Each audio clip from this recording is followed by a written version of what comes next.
Hello, beloved listeners and viewers. Welcome to Live Your Love. I'm Alicia Das. Today we have such an amazing deja vu because we have Rebecca Campbell with us again because it was such an incredible experience in September. So Rebecca, welcome.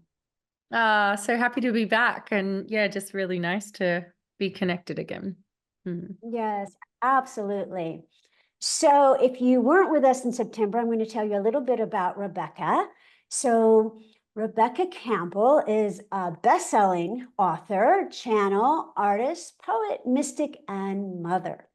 Bridging the worlds of spirituality and creativity, her creations are dedicated to weaving the sacred back into everyday life. Born in Australia, Rebecca now lives in Glastonbury, UK. As a child, she was fascinated by the great mysteries of life. And at 18, she answered an inner call to take a solo pilgrimage, pretty bold at 18, to discover the sacred sites of her ancestry. She's trained in many disciplines since and had several initiatory awakening experiences, all of which inform her creative process. A prolific creative and spiritual guide, Rebecca is the founder of the Inner Temple Mystery School, accredited training, Oracle card reader certification training, and the Sanctuary Community. And she's launching a spectacular book, which I have had the great pleasure of reading, called Your Soul Had a Dream. Your Life is It, which is available now for pre-sale. And we're going to tell you all about a fantastic ceremony, free workshop happening tomorrow if you buy the book. It's at RebeccaCampbell.me/book. And this takes place tomorrow on Halloween. And Rebecca, tell us a little bit about what you're doing tomorrow. Oh, it's really bringing the book to life. This is a book about like embracing change at these times. And, I think that what is happening all over the world individually and collectively is like we are all being called to really embrace the change that is happening around us and within us. And I think that there is an opportunity for an individual and collective rebirth. So it's really a book about rebirth, and it's about ancestral healing and clearing. It's about inviting all of our soul to really fully be here so that we can properly live our soul's greatest dream. So we're going to be doing that. It's going to be quite ceremonial as well as practical. Yeah. That sounds amazing. And I love that you so marry the sacred and the physical, that it's one, it's not separate. So with that, let's call on the light and invoke the spirit and invite all manner of spiritual guidance in. So, beloved listeners and viewers, if you're driving, keep your eyes open. Otherwise, if you just close your eyes and open your heart and bring yourself into this present moment, whatever has occurred outside this canopy of light, just let it go. Taking a deep breath, breathe in all the love of the universe. Receive that baptism of light. And as you exhale, just let go of anything less than love and light. Breathe in the truth or the reality of love. And as you exhale, just let go of any attachments, any awareness of being anything other than the truth of God, Goddess, love, the divine. One more breath, breathe love, hold that for a moment. And in that space between breath, surrender, and now exhale, and that love just amplifies. We place this time together with Rebecca, each person listening now, each person to watch later our planet all into the light of spirit, into the light of grace in every way, asking only the highest good come forward. And one more deep breath, breathe in light, exhale, anything left open to miracles, open to the awareness that you are the miraculous. And we just come now into a oneness, into the sacred awareness that we are always held within the Mother, Father, God, Goddess, that we are one in love. And we send this blessing out to our planet at this time. Rebecca, do you want to add anything? No, I think that is just so beautiful. You just leave the Mm. most exquisite meditations. Well, thank you, love. Back at you. So I just want to stay here with my eyes closed in the sacred space. Oh, well, let's so gently inviting you back into the physical and recognizing there really is no difference. We will get to the luxury. I would love to ask, whenever you're ready, Rebecca, if you would read, you have all these exquisite poems. And I was going to pick one, and I decided that I would love for you to pick one to read to us. Okay. So just anchoring yourself in the present moment, just like feeling yourself held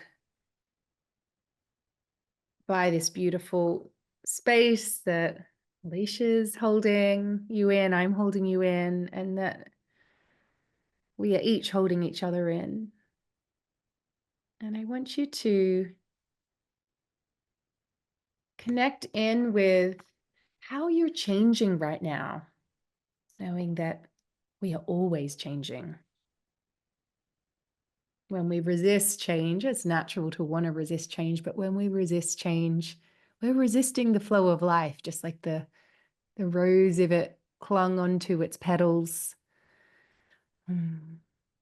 it would not be able to let those new buds bloom come spring. The core of who she was in transition. Half one thing, half the next. The breaking down was necessary. The petals of the blooms that once captivated others, returning to the earth, to the earth, to the earth. Transformation was imminent.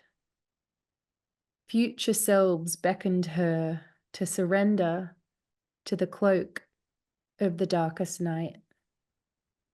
Her soul was scheduled to go deeper than ever before. That's exquisite. And there's so many beautiful poems in your book. It's just, it's such a delight. You're an incredible creative. I would love to talk. Let's start in the middle.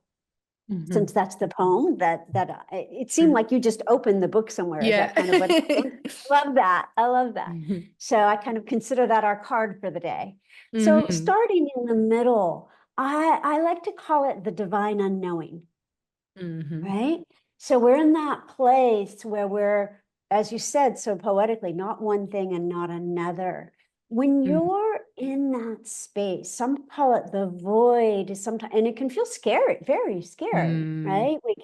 We have one foot on one precipice and another on another, and we don't know which to pick up. How do you navigate that? How have you? What wisdom can you share with us about being in that middle ground? Well, I think there's a book which is Letters to a Young Poet. It's a very old book, and there's a poem in there around living the question. I'm sure you've heard of this before. Yes, it's Rilke for those who are wondering. And I think that for me has been the biggest teaching for when you are really in that fertile void of not who you were and not quite who you will soon be. You're becoming. But sometimes we go through periods where it's like, you know, that fertile void is way longer than we want it to be. And so rather than being like, I just need to know exactly where I'm going and what it's all going to look like. You know, I know even like if we're in between relationships, for example, and we really want a relationship, that's another like really practical way that I know all of us have probably experienced. And so this concept of living the question is you literally are like, what question am I living into? It might just be, who am I becoming? Or who am I no longer? Or, for example, how can I be a great mum? Like, it's not about getting that answer. It's about living into that answer. And each day you're kind of taking a step closer to having an answer, but it not being a finite answer. So I think that's one way. And I think also, like, when, if you are in a period of your life where, yeah, it feels like it's way longer than you wish it was, that you can kind of rest into what you do know for sure. So, for example, when I've just come through my midlife transits. So Pluto, square Pluto transits, and a whole lot of other ones. And I found like resting into my work and creating, teaching and all of that actually held me quite a bit, because it was steady, particularly Mhm. creating. I created a lot of oracle cards, decks in that time. I was writing this book, but even the book writing process for this, it was a very long one. And it was like, I'm not sure exactly what this book is yet. It was emerging itself as I was going through that period myself.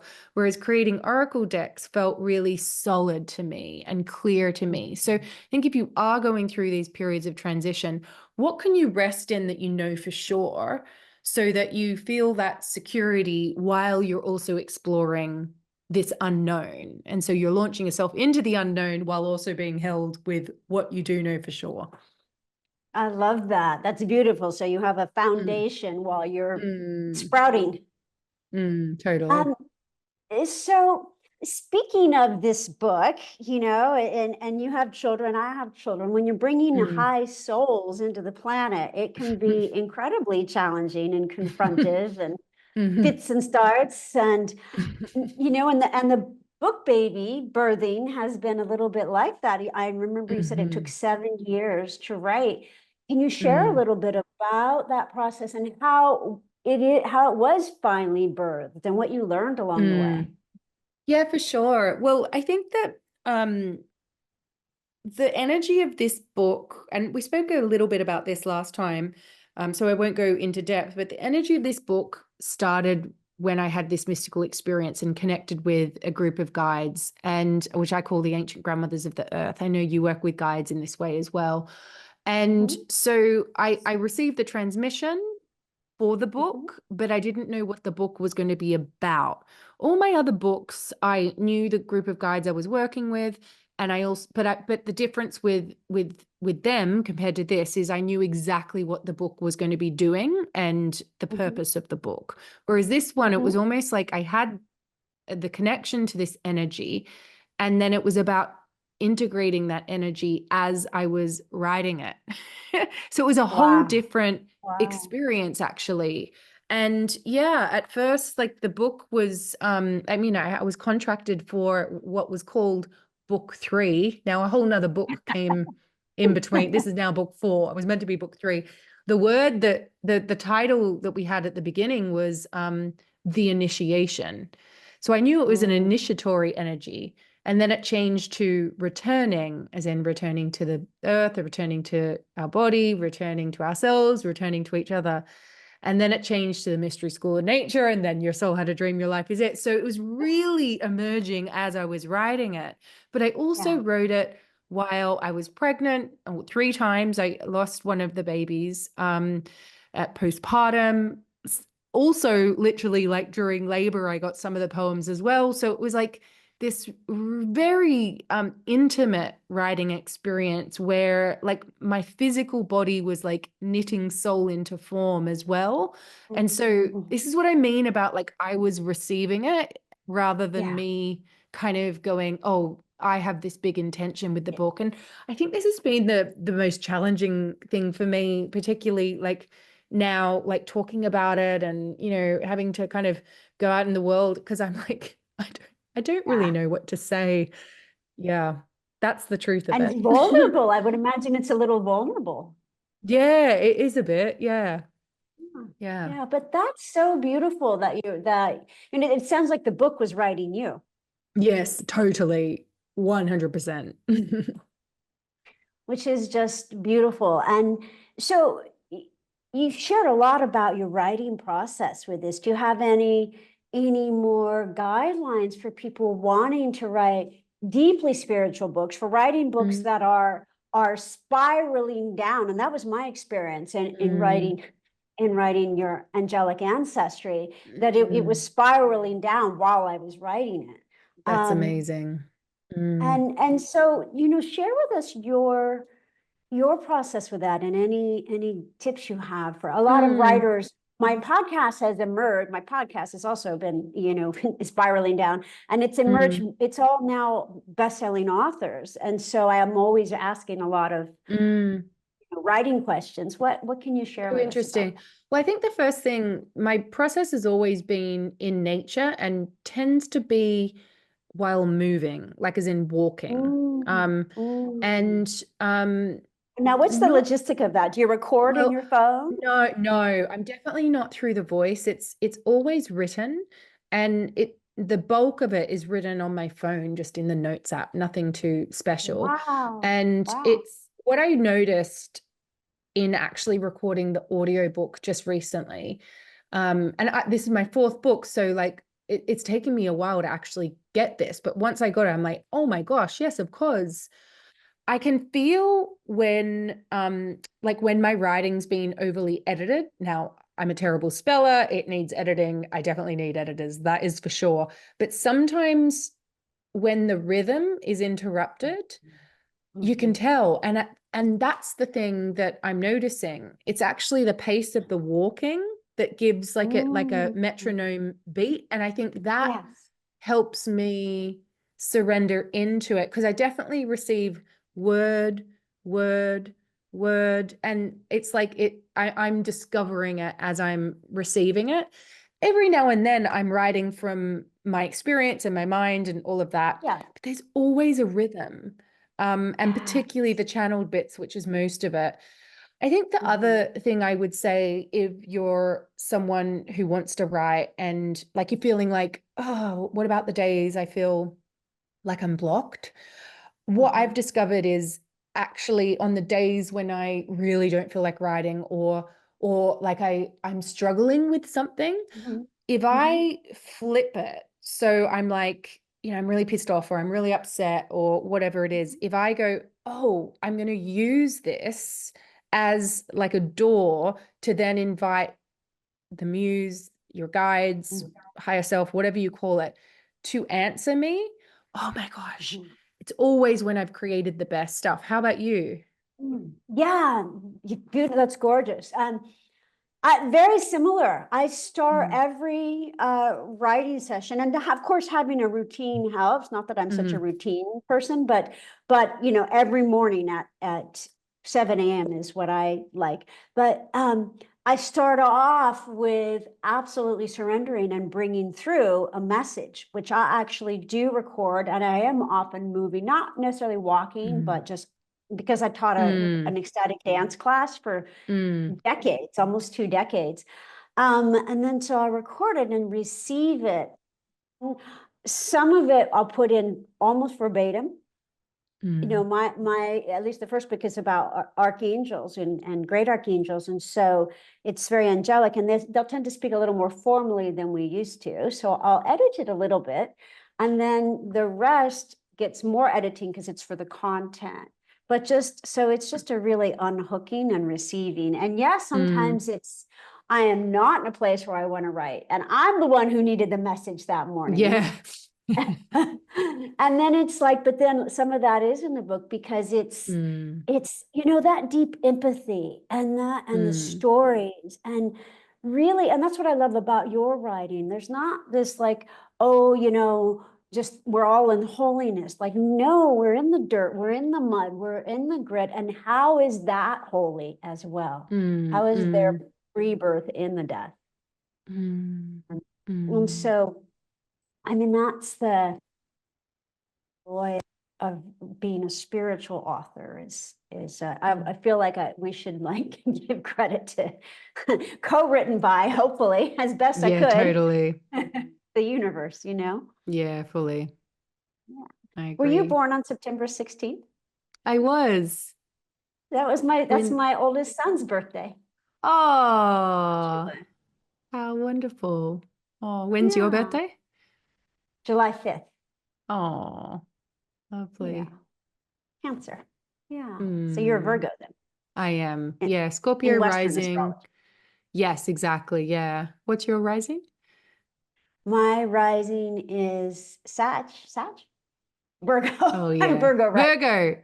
Virgo. Virgo rising. I have an Oh. unnatural relationship with my label maker. That's how my Virgo rising comes in. But and then Sag moon. Sag moon is Oh, the awesome. My daughter's yeah. Sag, and I've got a couple people in my life who are Sag, but not many. And so I'm Uh-huh. discovering more and more about Sag people. Love it. Oh, yeah, yeah. And my other son is a Leo, so kind of a similar energy Mm, to Sag, mm. that like big energy. Yes. So and then I've been learning more about Vedic astrology, which is quite different. It's fascinating to Mm, put all together.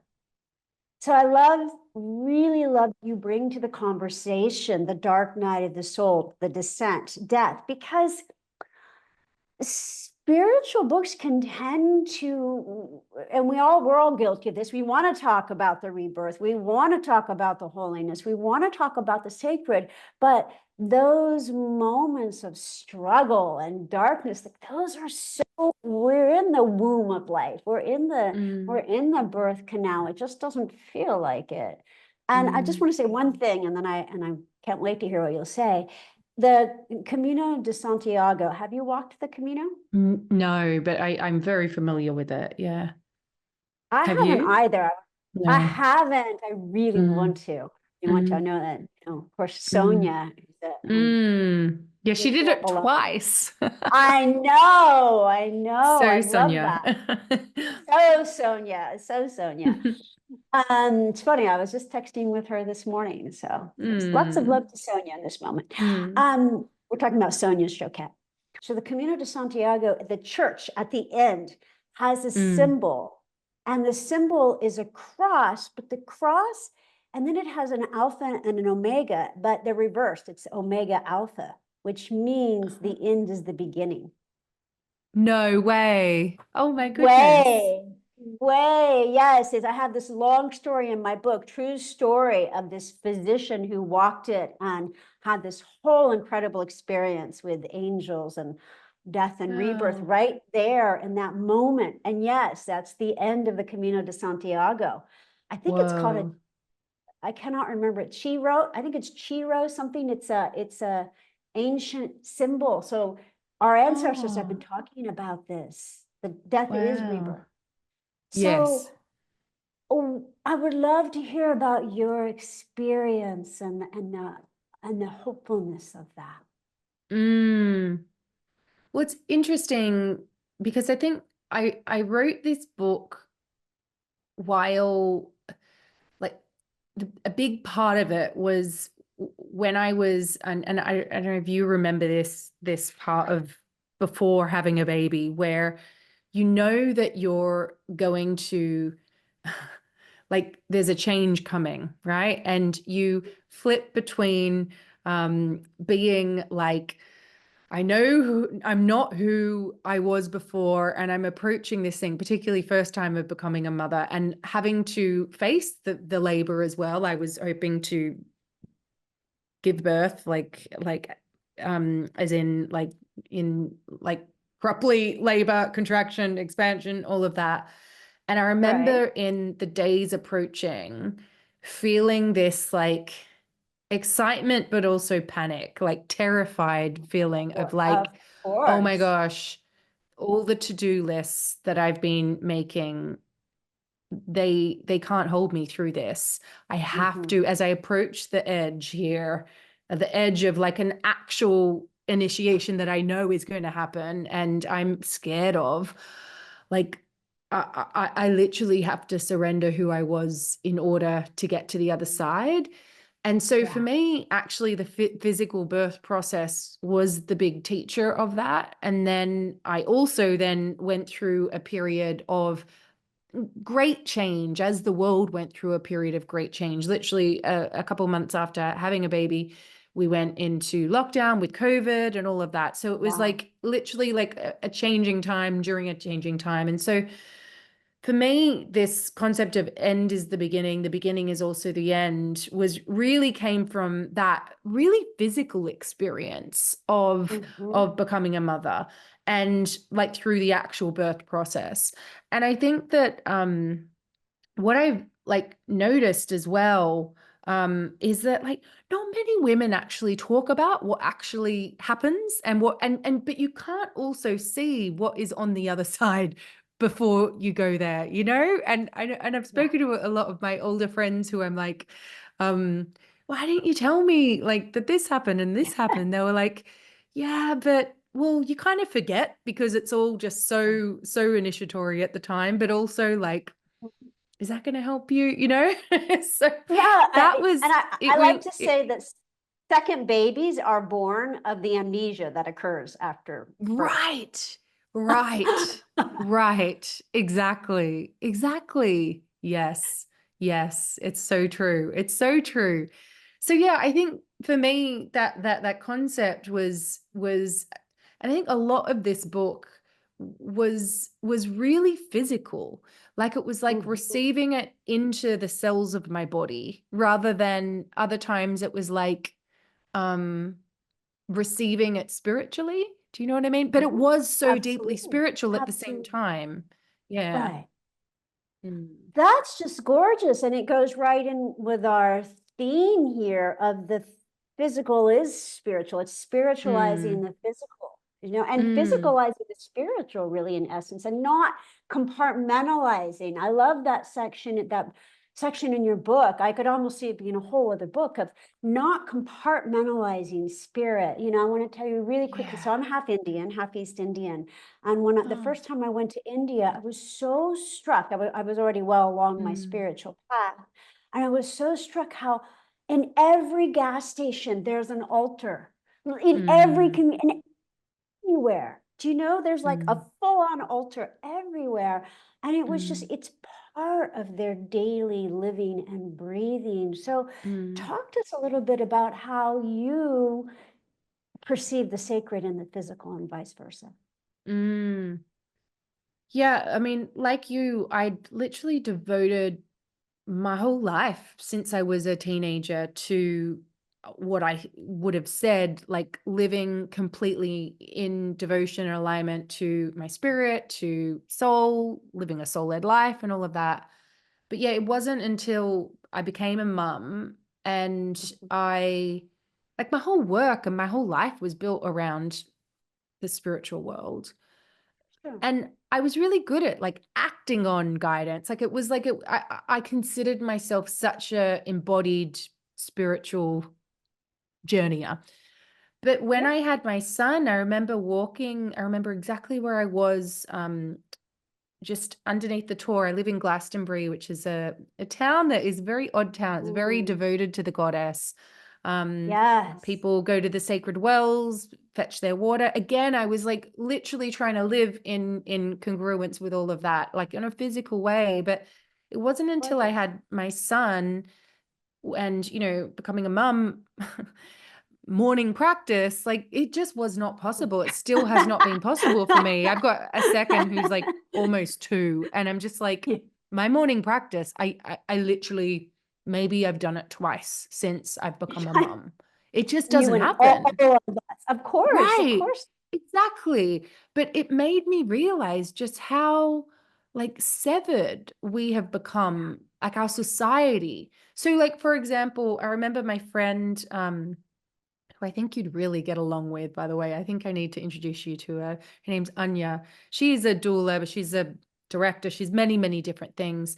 But she told me in Tibetan Buddhism, there's a term for the highest form of meditation, and Right. I can't remember what it's called, but it's essentially a breastfeeding mother. Now, Ah, And if you have Oh, had the privilege of experiencing breastfeeding, I know it's also can be very difficult as well. But there are these moments where, without sleeping through the night and you're just like, oh my God, am I going to die from not sleeping enough? But there's yes. these, you enter into these altered states where you just receive and you are literally in the oneness of it all. And Yes.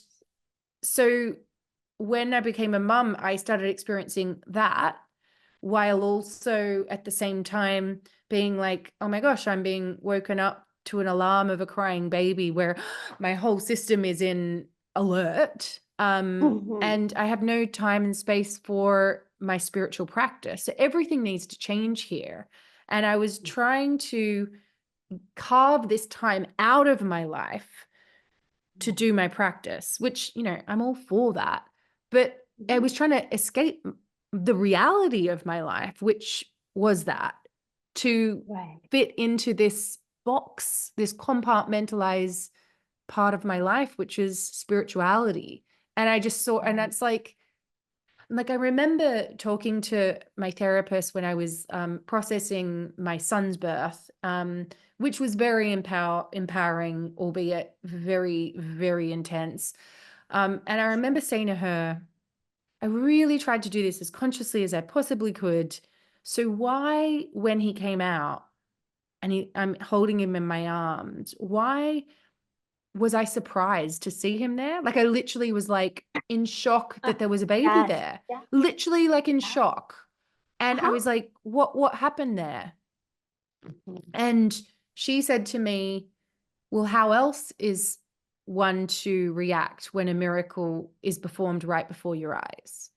And like, that's what I mean. Like, it's like the way our society in the West has been built is that like everything's like separate. And it's Right. amazing when we're on a spiritual journey because we're reconnecting to it, but we don't realize how severed it actually is. Mhm. Yeah. And I'm forever trying to work out like, how do I weave the sacred more fully back in? Beautiful, exactly. And I think that that's our spiritual quest because Mm, ultimately there is no separation. Yes, this is app, and I love everybody must love the title of your book. Oh my mhm, goodness. It's such a great title. And it's true, this is but a dream. And yet this is a divinely ordained dream.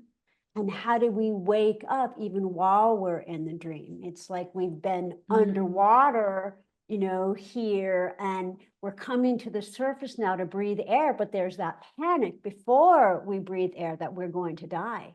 And nonetheless, we mm, have to choose and go, okay, I'm going, then I'll die. Then die I will, because I want the air of spirit more than I want the mm, familiarity of the mm, physicality. And yet, of course, ultimately it's all the same. And I think you express that so gorgeously in your poetry. And of course, in the rebirth section, you have a rebirth section of the book. And then I don't want to spoil it for readers, but oh my gosh, you're going to mm, love the way this book ends. Um, let's talk. It's funny because as I was dressing, I went, well, that's fascinating. I am wearing, so my mother passed 3 years ago, almost mm, exactly. I'm wearing this from my mother. I'm wearing this from Magdala, the Mary Magdalene, where mm, Mary Magdalene was born in Israel, which I got about a mm, year ago. And my mother's earrings, my grandmother's bracelet. So mm, I didn't even consciously do that as I was dressing. I don't have that much. mm, I have a lot of joy from my mother, but not from generations past. So you so beautifully surround us in the grandmothers. I love that term. I remember hearing you say that for the first time when we were in Phoenix together. mm, Talk about healing, line mm. about ancestral healing. Mm. Well, I think that so many of us, for whatever reason, collectively and individually, are processing the trauma of our ancestry. I've seen it happen within myself. I've seen it happen with so many friends, so many students. And there's this scientific fact that I love. I'm sure you've heard of it before, which says that we each spent 5 months in the womb of our grandmother at a cellular level. And she, her grandmother, and she, her grandmother, and she, her grandmother. On and on it goes, all the way back to what I call the original ancient mother of us all. And I think that we're we're we're being called now to return to her and return to ourselves, to realize that that for whatever reason we choose to be here now at this time, and that many of us are what I would call cycle breakers, who are feeling what has been unfelt, unprocessed within our ancestral lines. And that I believe that through doing that work for ourselves, that it can be sent down the line. And particularly at this time where it feels like division is just everywhere, and everyone's just turning against each other, and I think that we are all feeling so much because we're being bombarded by so much that's happening all over the world, which is really disturbing. But so many are like redirecting it at each other.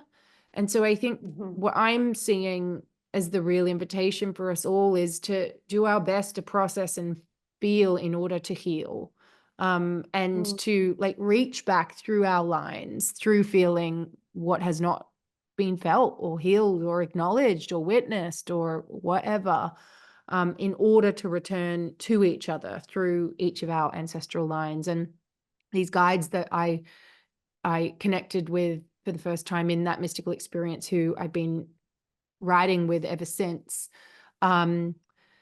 they keep saying that we each hold a thread for the healing of humanity. Each of our threads are unique. And, for some, it might just be to acknowledge what has gone down in our ancestry. For others, it might be like feeling the grief that maybe was inherited, like at our birth, literally. Right. And for others, it might be Absolutely. embrace the joy that no one Right. in my line has done, And I think Yes. that it is a bit of a mystery what is happening right now, but I think something is happening right now. And I think it is part of a potential collective rebirth individually and collectively. Yeah.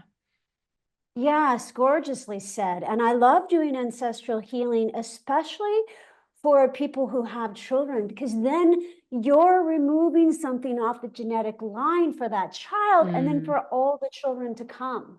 Yes.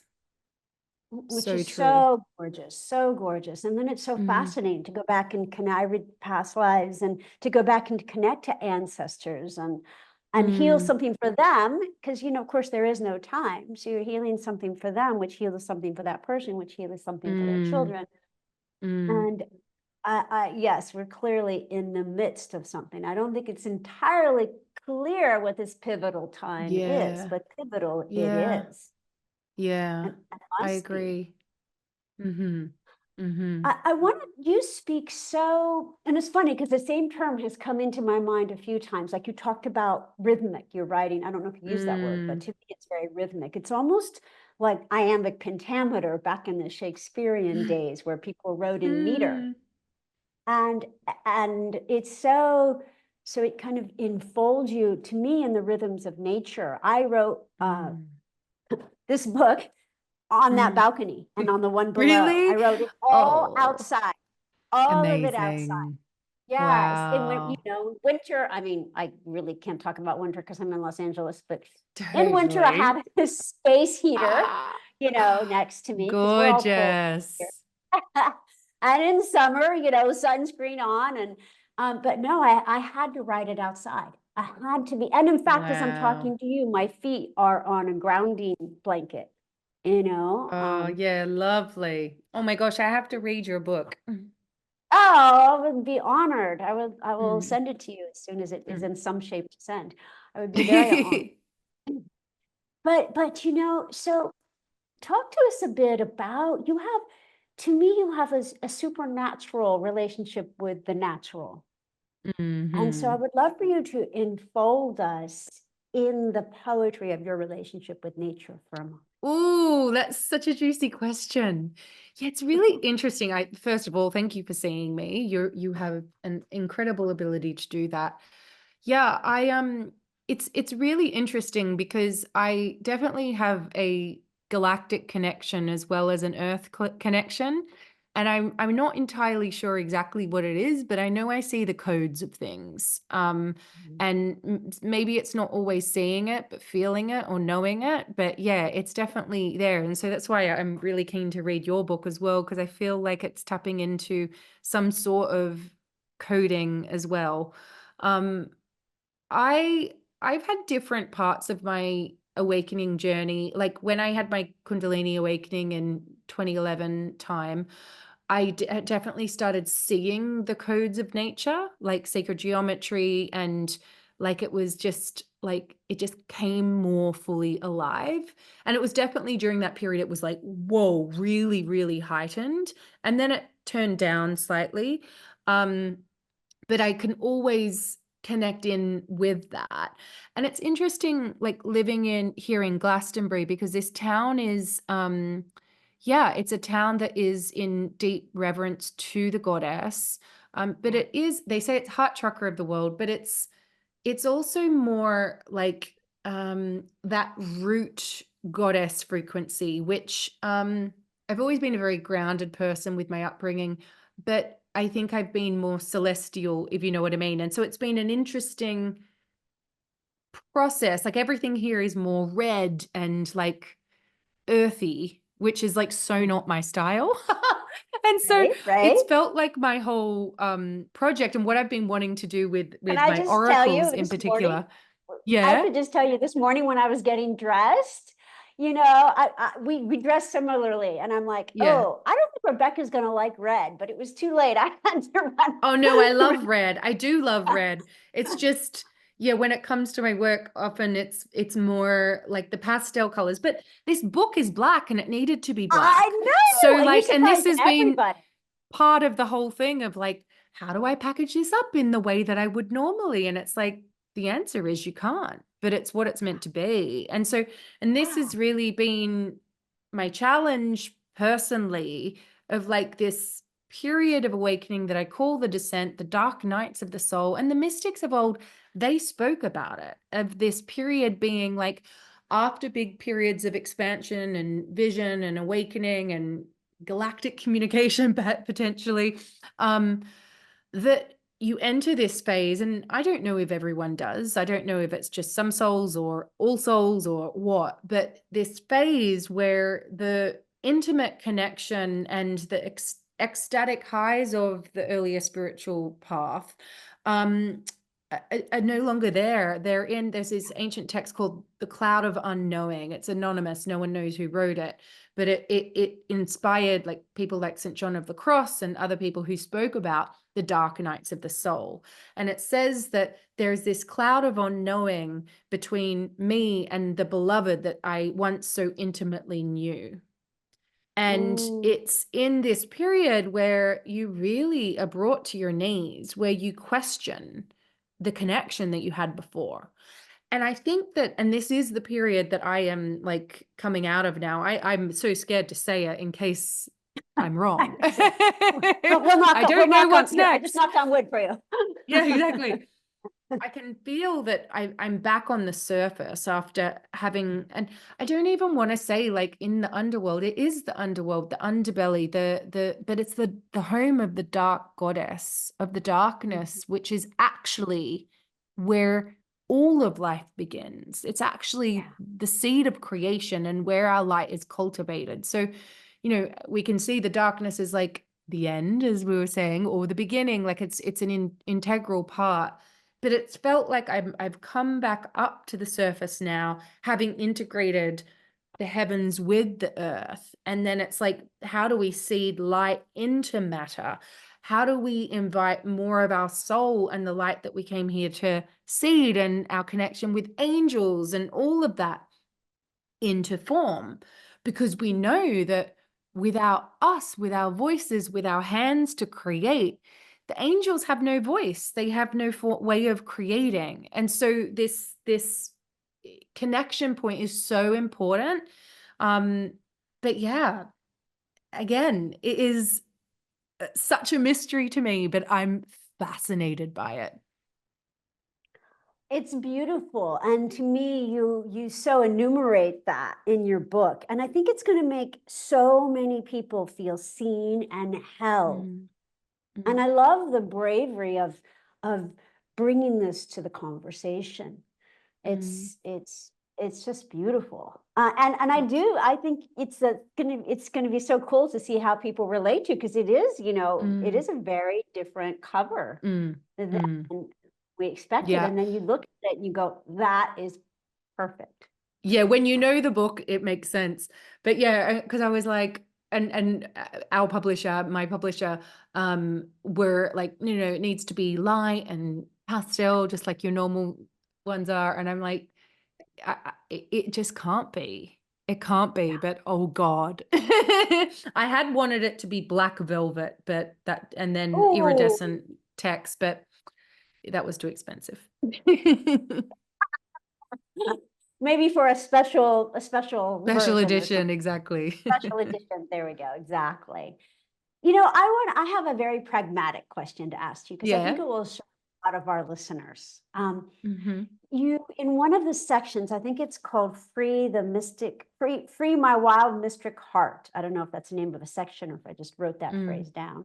I mean, chapter, I think. mm, You talk about being a businesswoman, and to me, you're an incredible businesswoman and a mystic, and how, especially being a woman, and how to mm, marry that. I always thought it would be quite different if the whole Adam and Eve, story, if Adam had eaten the apple, right? We would mhm. probably be celebrating him, not condemning him as a a seductress and a corrupter, just because of the variance in the male-female paradigm on our planet, which is shifting. Mm, We don't want to be mm, in against this, but talk to us about how, to me, you're an incredible marriage of businesswoman, grounded, and mystic, where you talk about learning to not be type A, triple A, et mm, cetera, but do more from flow. Can you share with us a little bit mm. about your process and how Yeah, you're yeah. So I share a little bit about like this concept of being like the balance between the mystic and the machine, right? So the mystic is, yeah, the sensual feminine. It's the one that is in communion with life, and the machine is like more like the modern world, the masculine, the structure and all of that, and finding the balance of the two. And for me, like many, I actually grew up with role reversal. My mum was creative. She was a fashion designer, but she was also my dad was a school teacher, so he did a lot more at the home because he had school holidays and more time, whereas mum had to commute to work, traveled a lot all over the world. So it was almost like a role reversal in a way. So I had seen that modeled to me. So going into hard worker, I've always known my career is part of my path. It's definitely been like the hard work is something I've definitely had to heal from. I'm also a projector in my human design, and so I need space. I've learned that my magic comes from open space. It comes so much more fully and quickly and potently if I don't overwork. And so it's this constant dance of the two. And in a world where we have this in our circumstances anyway, we have these opportunities to create as much as we can, and it's Mhm. exponential almost. We've got these tools, these machines that can support us, but it's so easy to then just feed the machine. This is the constant question that I'm asking myself all the time. I don't know if you are as well. When it's something that you're passionate about, but then also you're like, you don't want to like lose your connection, lose your spark. So yeah, I think the way that I navigate it the most is um to realize that the mystic needs to come first, and then the machine can support it. How about you? How do you find it? That is perfect. Yeah, very similar. It's a question I ask myself easily daily. And Mm, I still struggle with it, because very AAA family, and you know, run businesses and things. And then I'm coming to this later in life, to being an author later in life. The good news is I have so much more to give, especially as having been a practitioner and a counselor for decades now. The challenging news is, you know, it's weird, but it's a discipline to get out of the discipline. You know, I Totally. do think there's a juice in like, oh, look how much I'm accomplishing. And doesn't our society so reinforce that, you know? And I think, but then Yes. it's like but then the spirit calls, and answering that call is, there's just nothing else, is there? Right? This all feels like it's going on, and it is going on, but it's not really going on. Just again, the title of your book. So I think it is but we're not throwing terrible expressions. We're not throwing the baby out with the we need a Yeah. better expression than Both, that. yeah, both are, yeah, like they're not both, one's not bad or good. It's just the balance, right?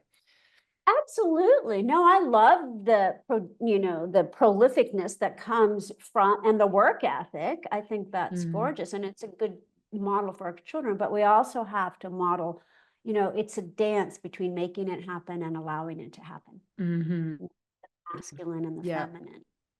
Yeah. And I think that you're just such an incredible demonstration of that. And you have so much to teach us about that. So I hope you will continue to do that. How can we support you? What can our following, because I hope that you'll share this too, but what can our following, what can we envision for you, Rebecca? Oh, thank you so much.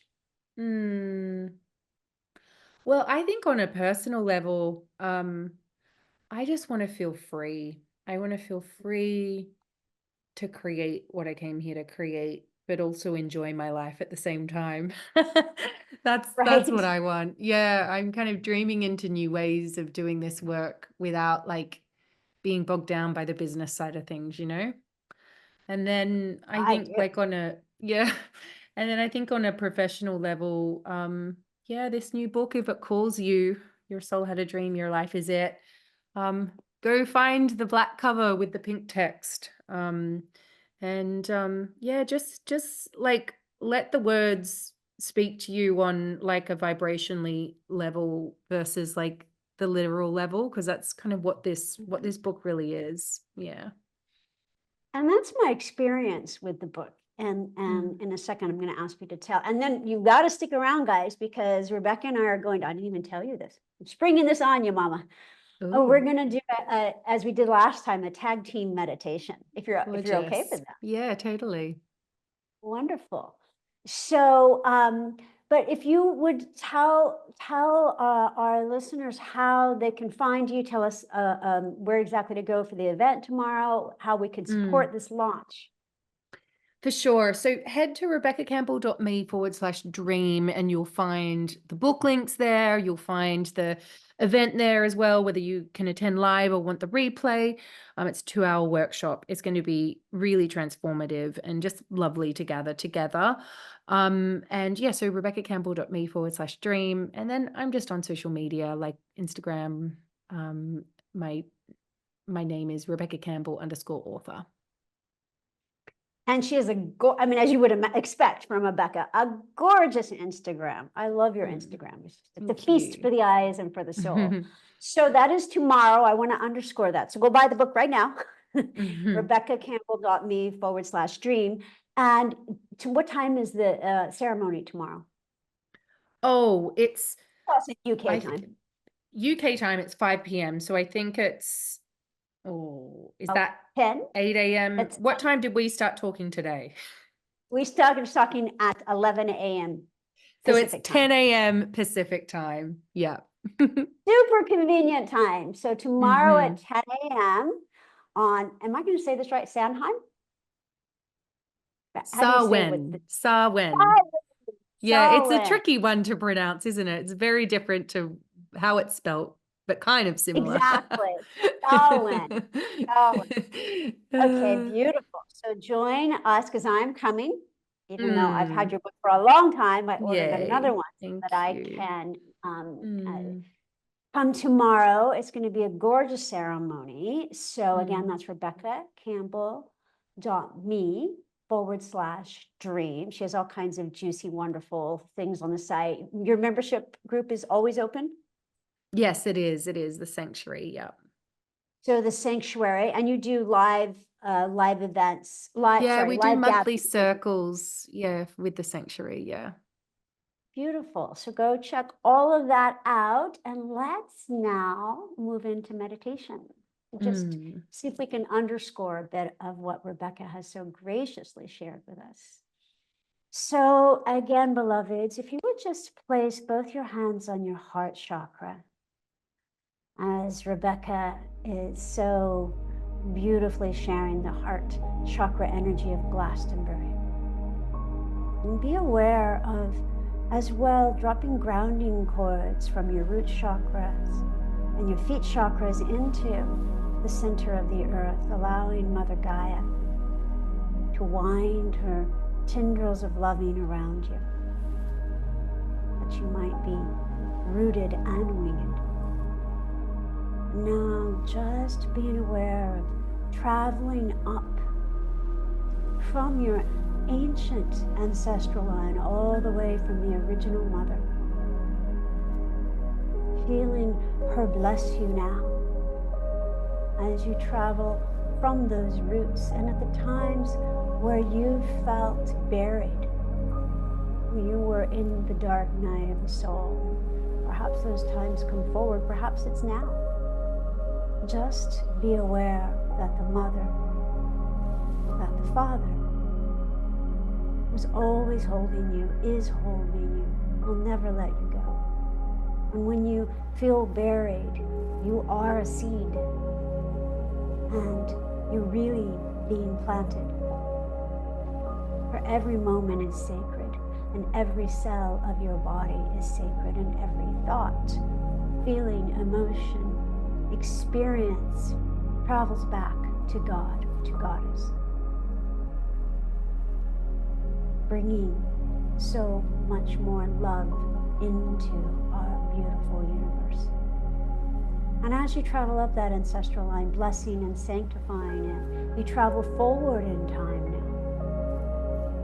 For truly, the end is the beginning. The Cairo, which is the name of the symbol at the Camino de Santiago, now beautifully informs your journey. For you know that you are always in rebirth, even while you're letting go. You're taking on the truth that you are the beloved, that you are divine, that you are the birth of spirit loving itself into remembrance and awareness. And so you go up at the speed of light now, all bursting through your crown chakra into the highest of heavens, into the highest realms of light, dropping reference points that you travel higher and higher as the true essence, the true freedom of spirit. This is who you are, living love. And Rebecca's going to take us even further.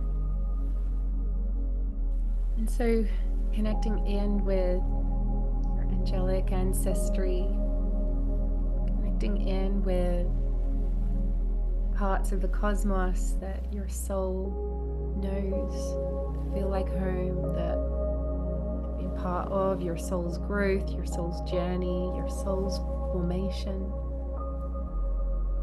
And gathering up, like gathering a basket of jewels, seeds of light, gathering them all up and allowing yourself to be showered by them as we travel down back to our bodies, and allowing yourself to receive these codes, these seeds of light in your soul and deep into your cells too. just imagine yourself planting these seeds of light in the earth beneath you, around you, and within you.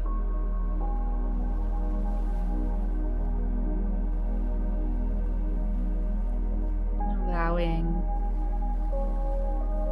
these codes of light to really land even more deeply here than ever before. Remembering who you are and why you choose to come into this body, on this planet at this time. Feeling your connection with all of us who've gathered. And thanking them for being here and receiving this gratitude from them to you too.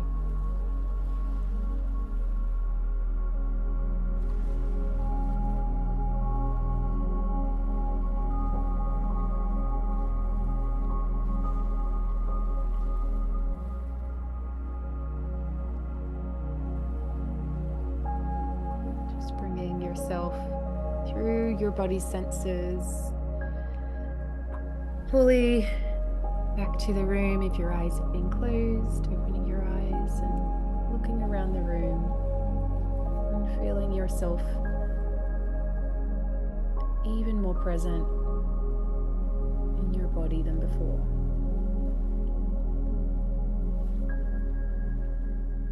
Gorgeous. Beautiful.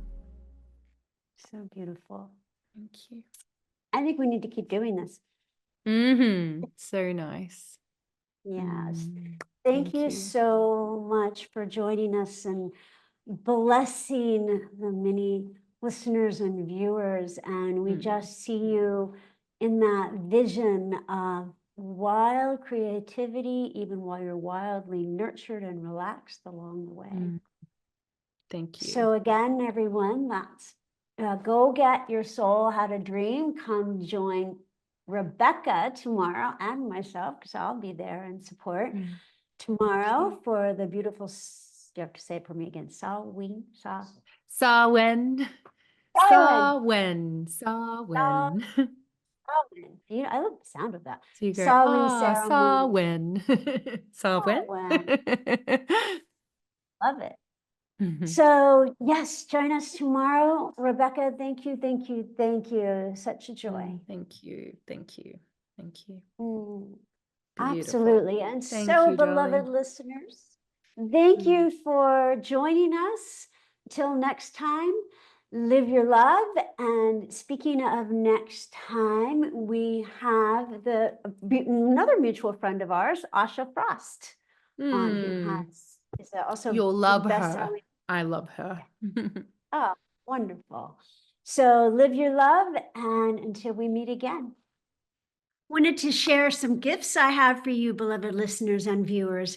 I have on aliciadoss.com, that's just my name, a free Lightworkers toolkit. So that has guides, clearing for Lightworkers, how to connect to great archangels, Mary Magdalene meditation, and then a downloadable PDF guide on how to connect instantly to your guardian angel.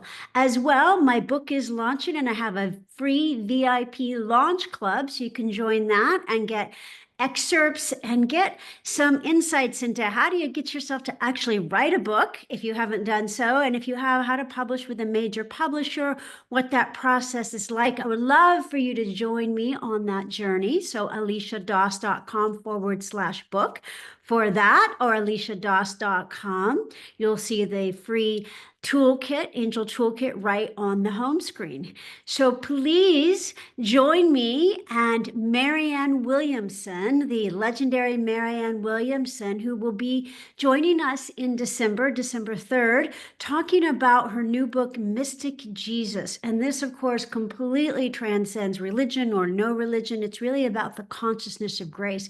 I very much hope you'll join Marianne and myself. Thank you for joining the beautiful Rebecca and I. Until next time, live your love.